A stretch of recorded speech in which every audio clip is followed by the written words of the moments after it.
수요 예배를 시작하겠습니다. 오늘 말씀은 창세기 5장 23절 24절입니다. 제가 읽겠습니다.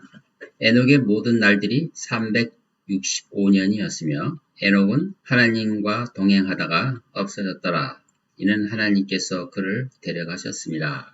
아멘. 하나님과 함께 걷는 것이 최상의 축복이라는 제목으로 말씀을 증거하겠습니다. 오늘은 아주 기초적이지만 본질적이고 중요한 진리인 하나님과 함께 걷는 것의 의미를 살피려고 합니다. 하나님은 영이십니다.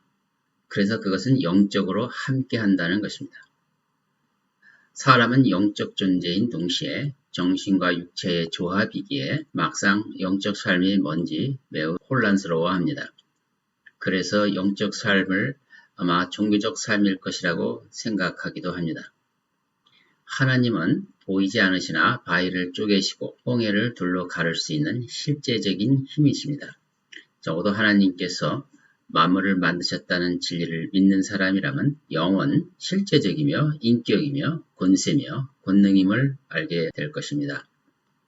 우리가 하나님과 영적으로 함께 한다는 것은 서로 다른 인격이 관계를 맺는다는 뜻입니다.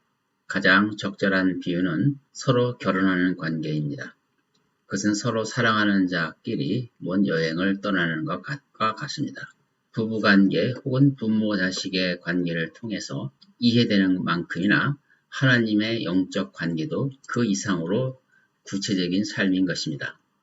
성경은 하나님과 동행하는 삶을 최고의 가치로 말씀하고 계십니다. 이때 동행하는 삶의 필수적인 요소는 서로가 잘 알아야 하는 것입니다. 영이신 하나님을 아는 데는 직관이 필요합니다. 그것을 영적 직관이라고 말합니다.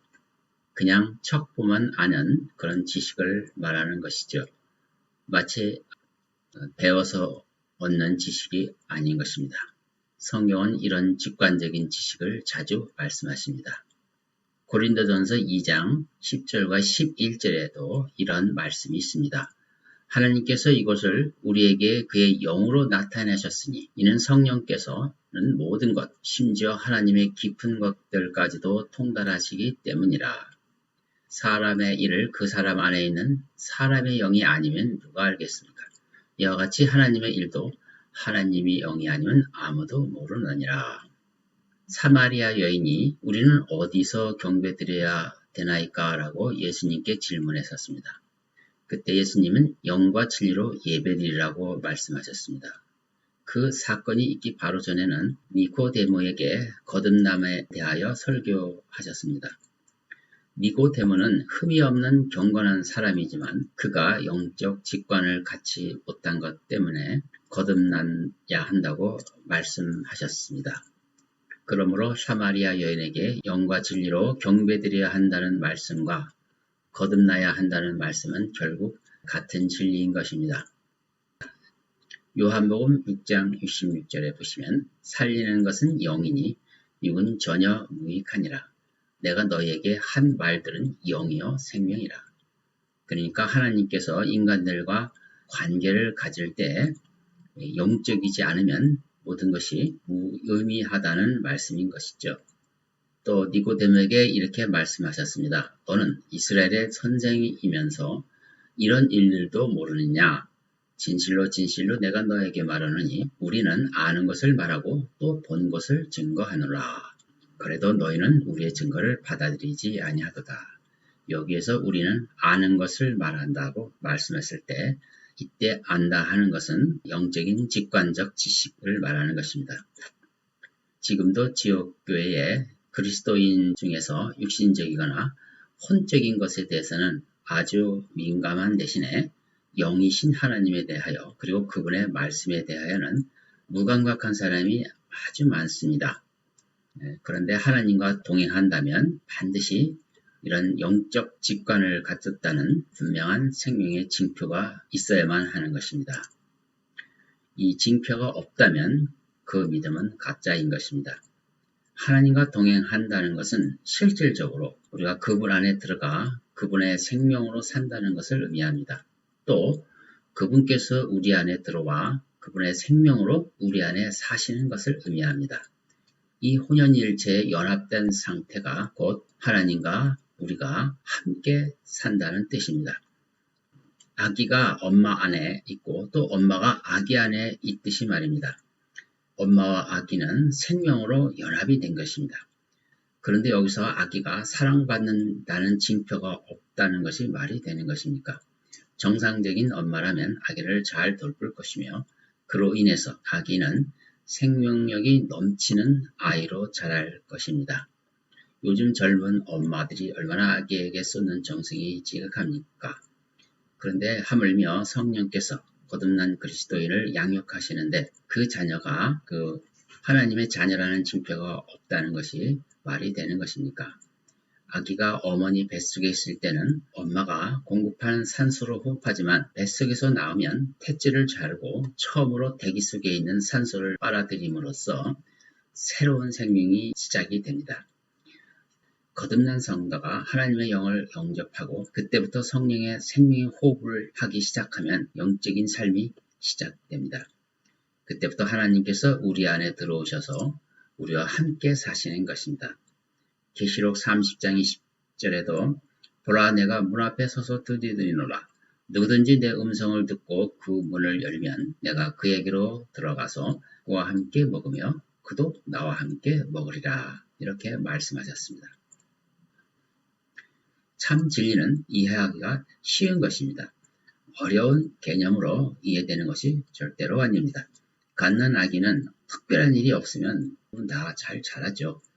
청년 역시 또 에너지가 넘치게 됩니다. 그런 청년 옆에 있다면 노인들도 힘이 나고 흐뭇한 미소를 감출 수가 없습니다. 그것이 바로 생명입니다. 생명의 아름다움이죠. 그리고 그 청년의 앞날을 진정으로 축복해 주고 싶어 할 것입니다. 사람들이 거듭났다고 말은 하지만 과연 이러한 생명의 징후들이 보이느냐 하는 것입니다. 보이지 않다면 어떤 이유로 하나님과 동행한다는 증거가 없느냐 하는 것입니다. 정말 심각하게 고려해야 합니다. 하나님의 영께서 당신의 영과 교제하면서 아주 분명한 음성으로 당신에게 말씀하십니다.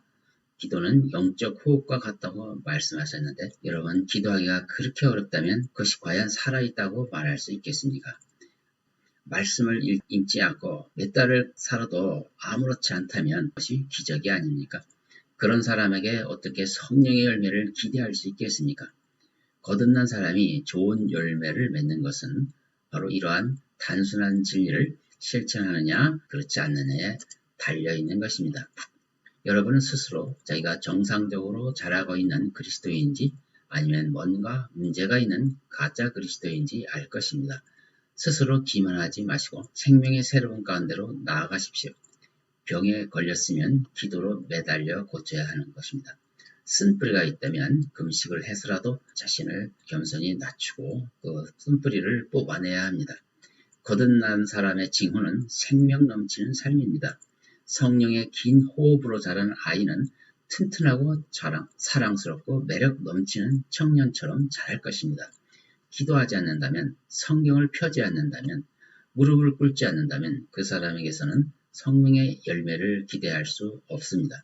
성경은 어디선가 성령의 열매가 없는 가지는 잘라 불에 던져질 것이라고 말하고 있는데도 불구하고 하나님을 두려워하지 않고 여전히 영적인 징후를 보여주지 않는다면 그가 어떻게 그리스도인이라고 말할 수 있으며 거듭난 사람들만이 하나님과 동행할 수 있습니다.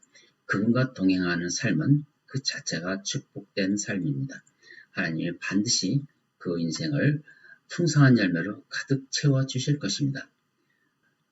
선한 양심은 하나님과 동행하는데 사람 편에서 가져야 할 필수적인 요소입니다.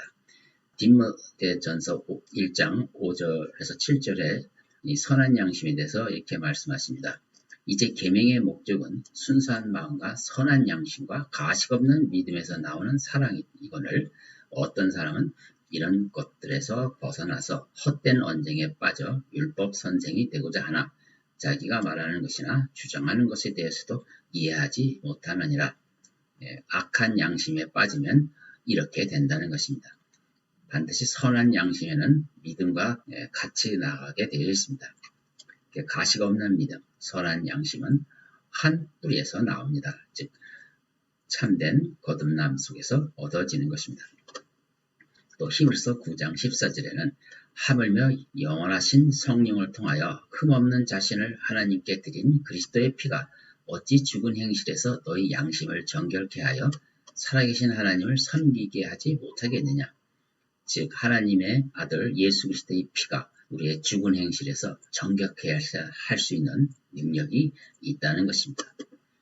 이와 같이 우리가 믿음으로 거듭나면 악한 양심으로 더 깨끗해졌기 때문에 우리의 삶은 하나님과 능히 동행할 수 있으며 아름다운 생명의 징표를 드러낸다는 것입니다.